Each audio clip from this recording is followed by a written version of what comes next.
Hey guys, welcome back. I hope you are doing good. Moving on to the next company जिसको आज हम cover करने वाले हैं, वो है कार ट्रेड टेक। तो इनके क्वार्टर टू के नंबर्स की बात करेंगे और इनके कॉन कॉल के हाइलाइट्स को भी कवर करेंगे, बिकॉज इन्होंने अपने कॉन कॉल में कुछ इंपॉर्टेंट इन्वेस्टर कंसर्न्स को एड्रेस किया एंड अपने मार्जिन प्रोफाइल के बारे में बात किया। बिकॉज इस क्वार्टर की इनकी हाईलाइट थी कि इनके मार्जिन सिग्निफिकेंटली इंप्रूव है। अगर आप इनका ट्रेंड देखेंगे तो इनके मार्जिन अराउंड 20 to 25% के आसपास हॉवर करते थे, बट इस क्वार्टर में वो सिग्निफिकेंटली इंक्रीज हुए। अब 33% पे एबिटा लेवल पे मार्जिन पहुंचे हैं।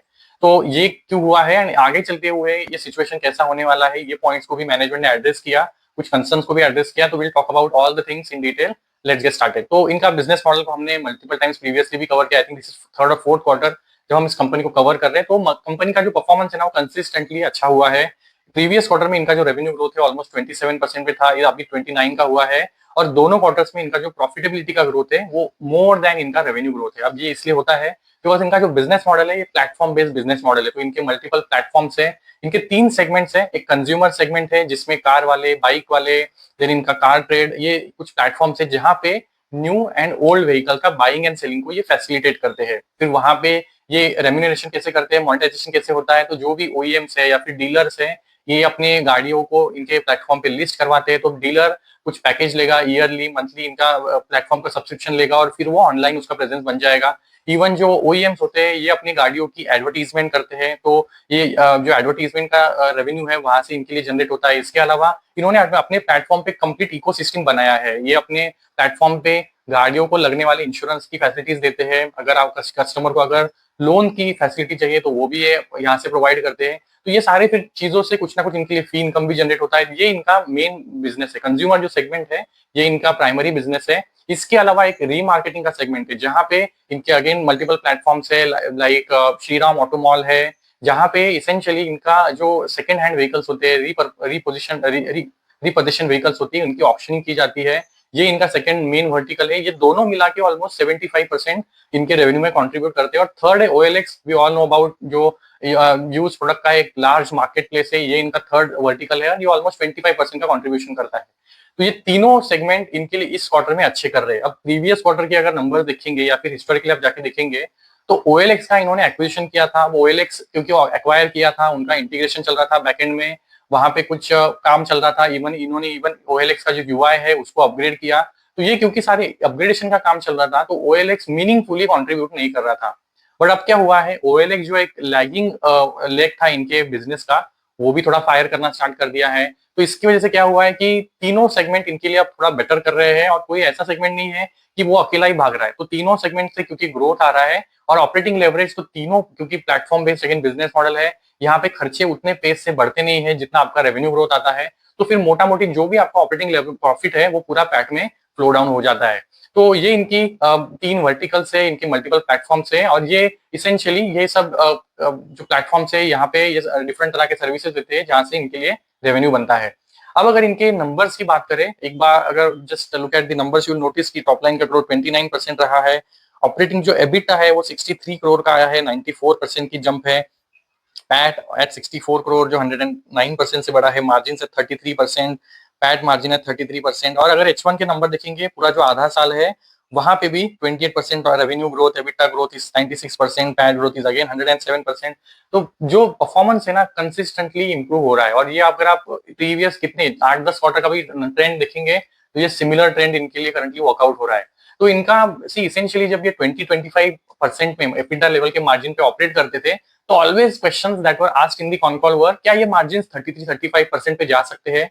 बिकॉज क्योंकि इनके खर्चे है ही नहीं, राइट। मतलब हम पीएनएल में जाएंगे तो इनके लिए जो मेन खर्चा होता है वो होता है आइदर एम्प्लॉय एक्सपेंस, जो ये सारे जो सॉफ्टवेयर प्लेटफॉर्म्स है, सीआरएम है, ये डेटाबेसेस है, ये सारी चीजों जो बैकएंड में है इंफ्रास्ट्रक्चर को मेंटेन करते हैं, वो एम्प्लॉय कॉस्ट है जो इनके लिए एक बड़ा कंपोनेंट है। और दूसरा है अगर कोई ये मार्केटिंग स्पेंड्स करते हैं या फिर ईसॉप कॉस्ट है, ये दो तीन ही खर्चे इनके लिए होते हैं।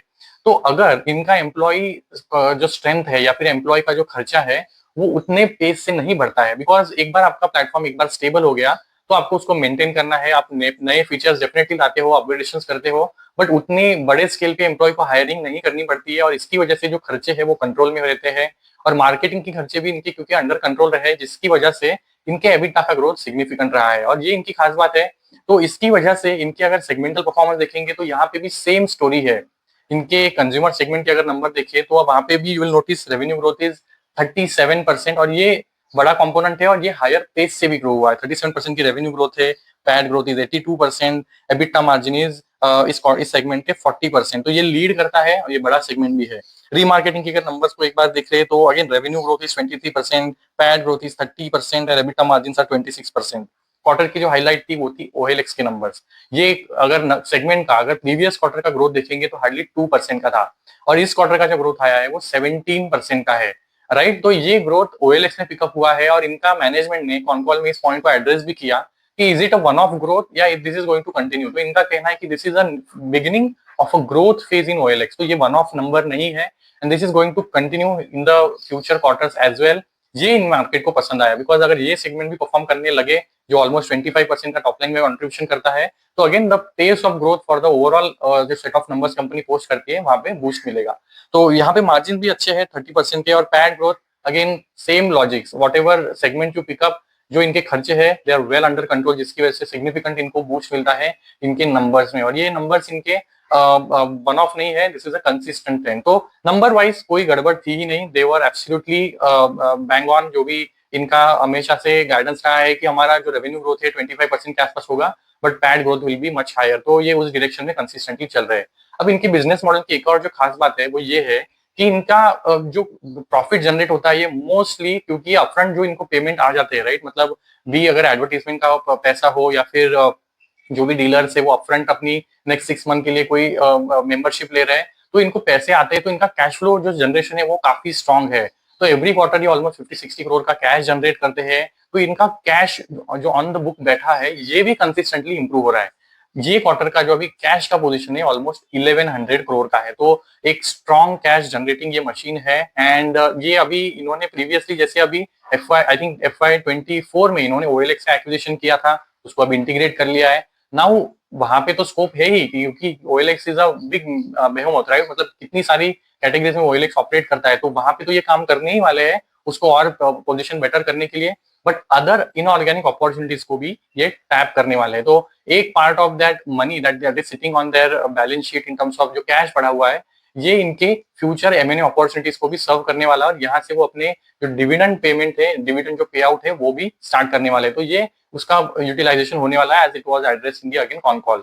तो ये इनकी नंबर्स की ओवरऑल अब तक की समरी है। अब इनके कॉन कॉल में क्या पॉइंट्स पे डिस्कशन हुआ, सी इनके OLX के बारे में सबसे ज्यादा क्वेश्चन हमेशा होते हैं, बिकॉज ये थोड़ा सा एक लगाड़ रहा है ग्रोथ के टर्म्स में। तो इन्वेस्टर के जो क्वेश्चन थे, इन्होंने इनके मैनेजमेंट ने जो आंसर दिया अब उसकी बात करते हैं। अब OLX की ग्रोथ ये वन ऑफ नहीं थी, आगे चलते हुए आने वाली। तो इन्होंने क्या किया था, ये अब तक अपने सेलर्स को, तो जो प्लेटफॉर्म इनका है जहाँ पे पेन से लेके कार तक सब कुछ बिकता है, ये सारी चीजों पे जो सेलर है उससे ये मोनेटाइजेशन करते हैं। तो अगर सेलर को अपने प्रोडक्ट को बेचना है तो वो रजिस्टर करेगा, वन टाइम कुछ ट्रांजैक्शन होता है, फर्स्ट जो ट्रांजैक्शन होता है ये उसको वेव कर देते हैं, बट नेक्स्ट टाइम अगर किसी को कुछ वॉशिंग मशीन बेचना है, फ्रिज बेचना है, तो उसको जो इनका पेमेंट मॉडल है उसके थ्रू जाना पड़ता है, तो वहां से इनके लिए मोनेटाइजेशन होता है। तो सेलर का तो ये मोनेटाइजेशन हिस्टोरिकली कर ही रहे थे, बट इनके प्लेटफॉर्म पे जो नंबर्स है उनका ट्रेंड ऐसा रहा है कि जो सेलर्स है उससे 3 टाइम्स बायर्स है। अगर 2 मिलियन इनके प्लेटफॉर्म पे जैसे इन्होंने नंबर दिया, 2 मिलियन अगर सेलर्स आते हैं तो almost 6 million there are buyers who come on their platforms. तो इसेंशियली इनका फोकस था कि हम बायर्स को कैसे मोनेटाइज करें, मतलब अगर बायर्स को हम कुछ फैसिलिटीज दे, बिकॉज पूरा जो खेल है वो यूजर एक्सपीरियंस का है। अगर OLX पे आके अगर जो बायर है उसको वेरीफाइड ट्रस्टेड अगर कोई सप्लायर है, सेलर है, उससे प्रोडक्ट मिल रहा है, या फिर उसको अच्छा रेट मिल रहा है, उसको सर्विस मिल रही है, उसको वेरीफाइड यूजर का स्टेटस मिल रहा है, जो प्रोडक्ट वो ले रहा है उस पर अगेन अगर वो सही नहीं मिलता है तो उसका जो रीपेमेंट है उसको वापस मिल जाएगा, रिफंड का अगर ऑप्शन देते हैं, तो ये सारे जो सर्विसेज है और जो UI है वहां पे अपग्रेडेशन करना है, ये सब तो इन्होंने किया ही है। तो ये एक्सपीरियंस को इन्होंने एनहांस किया है, और अभी इन्होंने प्रीवियस क्वार्टर में मतलब Q2 में ही इसेंशियली एलाइट बायर प्रोग्राम इन्होंने लॉन्च किया था, जिसके तहत again these are the some of the features that they have enrolled for this buyers, जिसकी वजह से क्या हुआ है, इन्होंने एलाइट बायर के अंदर जो रेम्यूनरेशन है वो धीरे धीरे स्टार्ट हो रहा है, और इनका कहना है this is not the end, मतलब यहाँ से तो शुरुआत हुआ है और आगे चलते हुए ये पिकअप होगा as the customer experience gets improve and और नए फीचर्स और भी लॉन्च होंगे। तो ये एलाइट बायर जो प्रोग्राम है इनके इस फीचर के तहत इनका कहना है the monetization for the OLX is going to improve. Currently भी एडवर्टीजमेंट क्लासिफाइड जो स्पेंड यहाँ पे होता है थ्रू वेरियस OEMs वगैरह, तो वो तो आता ही है, बट इसके अलावा ये जो डिफरेंट स्कीम से मोनेटाइजेशन की, वहां से इनके लिए OLX के लिए रेवेन्यू जनरेट होता है। इसके अलावा इन्होंने अपग्रेडेशन वगैरह किए हैं, यूजर एक्सपीरियंस पे फोकस किया है, जिसकी वजह से ट्रैफिक बढ़ा है। कन्वीनियंस कन्वर्जन जो रेट है, कोई भी यूजर जो आता है, अगर वो चीजों को देख रहा है तो उसका बाय या सेल करने का जो ट्रांजैक्शन का परसेंटेज है वो इंप्रूव हो रहा है, जिसकी वजह से रेम्यूनरेशन या फिर मोनेटाइजेशन जो है प्लेटफॉर्म पे बढ़ रहा है। और ये आगे चलते हुए is going to even pick up further, ऐसा इनका कहना है, as the traffic continues to grow. और इन्होंने अपने बैकएंड में भी कुछ चीजों पे काम किया है, प्रोडक्ट के कैटेगराइजेशन पे फोकस किया है, वो इम्प्रूव किया है, क्लासिफिकेशन प्रोडक्ट का बेटर किया है, जिससे यूजर एक्सपीरियंस अगेन इंप्रूव हो, यूआई को इम्प्रूव किया है, जिसकी इसी ये पूरी चीजों का काम इसेंशियली ये है कि यूजर आपके प्लेटफॉर्म पे आए, एक बार वो करेगा तो फर्स्ट टाइम तो उसको वो फ्री सर्विसेज देते हैं, बट रिपीटेडली अगर वो ट्रांजेक्शन करने आएगा तो वहां पे ये मोनेटाइजेशन करते हैं। तो ये इनका पूरा थियरी है जिसके साथ ये ऑपरेट कर रहे हैं, and they see there are multiple legs for growth in the OLX। तो ये कंसर्न्स को, ये पॉइंट्स को कि OLX का ग्रोथ कंटिन्यू होगा, इस तरह से इन्होंने एड्रेस किया। अब सी एक और जो कंसर्न था कि सी बेसिकली इनके प्लेटफॉर्म का जो खासियत है वो ये है कि यहाँ पे ऑर्गेनिक यूजर जो विजिट करते हैं वो काफी स्ट्रांग है। प्रीवियस क्वार्टर में Q1 ऑफ FY26 में इनके प्लेटफॉर्म पे आने वाले जो मंथली एक्टिव यूजर थे वो कितने थे, 75 मिलियन। तो 7.5 करोड़ मंथली एक्टिव यूजर्स थे। इस क्वार्टर के जो नंबर्स आए, इनका मंथली एक्टिव यूजर बेस था इस क्वार्टर का 8.5 मिलियन। तो 8.5 करोड़ मंथली एक्टिव यूजर्स है इनके प्लेटफॉर्म पे। और जी ये सारे जो यूजर्स है, कार वाले पे आ रहा है, कोई बाइक वाले पे आ रहा है, these are not random people, right? These are essentially people who are interested to do some transaction. अगर वो बाइक खरीदी करेगा, सेल करेगा, या फिर 4 व्हीलर बाय करेगा, सेल करेगा, तो essentially he is interested to do that transaction, maybe not now, maybe 2 months down the line, 3 months down the line, वो मे बी करंटली रिसर्च कर रहा है। तो ये जो फुटफॉल, वर्चुअल फुटफॉल इनके प्लेटफॉर्म पे आ रहा है, वो essentially makes it a so attractive platform जहां पे फिर OEMs अपने एडवर्टीजमेंट डालते हैं। तो लुक एट दिस स्नैपशॉट, ये मैंने उनके वेबसाइट से लिया है, किस तरह से ये मॉनिटाइजेशन करते हैं। तो डीलर है या फिर जो OEMs है वो अपने एड्स डालते हैं। तो इस तरह से जो इनका प्लेटफॉर्म है वो रेवेन्यू जनरेट करता है कार ट्रेड टेक के लिए, राइट? तो ये इनकी खास बात है। अभी इनका जो नंबर था कि भाई कितने यूजर्स आते हैं across each platform per year, तो ये भी पहले 150 मिलियन 160 मिलियन के आसपास था, वो 180 मिलियन पे पहुंचा है। ईयरली नंबर की मैं बात कर रहा हूँ, across each of the platform, car वाले, बाइक वाले एंड OLX। तो ये भी नंबर बढ़ रहा है, और जो ग्रोथ है वो ऑर्गेनिक ग्रोथ है, तो विच इज गुड। अब इन्होंने AI रिलेटेड कंसर्न्स को एड्रेस किया, बिकॉज सी इनका बिजनेस ड्रिवन है बेसिस जो क्लासिफाइड है, एड्स है, डिजिटल जो OEM से अपना स्पेंड डिजिटल एड्स पे ज्यादा कर रही है कंपेयर टू जो ट्रेडिशनल मीडिया चैनल्स है। तो एड पे अगर आपका स्पेंड आ रहा है, because user base is strong, और जो व्यूअर्स है दैट आर विजिटिंग योर जो वेबसाइट है, that is the strong number for you. तो अगर कल जाके चैट जीपीटी जैसे LLM स्वीट्स या फिर जेमिनाई ऐसे, और या फिर गूगल का AI मोड है, अगर they take a precedence over customer directly visiting your website, तो is it really going to have an impact? तो इसके रिलेटेड इन्होंने एक PPT शेयर किया था सेपरेटली, जिसमें इन्होंने कंसर्न्स को एड्रेस किया था और कॉन कॉल में भी उसको रिपीट किया। तो इनका इसेंशियली कहना है कि अगर गूगल AI मोड हो या फिर चैट जीपीटी हो, यहाँ पे अगर कस्टमर जाके किसी चीज को सर्च करता है, लाइक इन्होंने एग्जांपल दिया कि ब्रेजा का न्यू मॉडल कौन सा है, या फिर the second hand Ertiga the user really wants to buy, तो अगर कुछ भी वो ऐसे प्लेटफॉर्म AI मोड में जाके सर्च करता है, तो ये प्लेटफॉर्म क्या करते हैं इंटरनली या फिर बैकएंड में, जो पब्लिकली अवेलेबल इन्फॉर्मेशन है उसके बेसिस पे ये रिजल्ट दिखाती है, और फिर उनका जो लिंक होता है, that links again back to car वाले, बाइक वाले, इन्हीं प्लेटफॉर्म को लिंक करता है, राइट? तो इसेंशियली फिर वो जो ट्रैफिक है, पहले गूगल से राउट हो रहा था, अगर गूगल सर्च से, तो अभी ये AI मोड के थ्रू रीराउट हो रहा है। तो इसेंशियली इनका ट्रैफिक में कोई चेंज नहीं होने वाला है, ये इन्होंने एड्रेस किया, बिकॉज अगर यहाँ पे आने वाला ट्रैफिक रिड्यूस होता है, that is going to have a direct impact on the business model of a car trade. तो ये भी कंसर्न को इन्होंने काफी अच्छे से एड्रेस किया, that it really does not have any impact on their business. अगर AI का यूसेज अगर बढ़ता है, currently it is very minimal, but अगर फ्यूचर में बढ़ता भी है तो दे don't see it impacting their business. इसके अलावा इन्होंने AI का यूटिलाइजेशन अपने ऑर्गेनाइजेशन भी किया है, स्टार्ट किया है, जिसकी वजह से भी इनको कुछ बेनिफिट्स मिला है, ऑपरेशनल जो परफॉर्मेंस है वहां पे कुछ एफिशिएंसीज आई है जो इनको हेल्प कर रही है।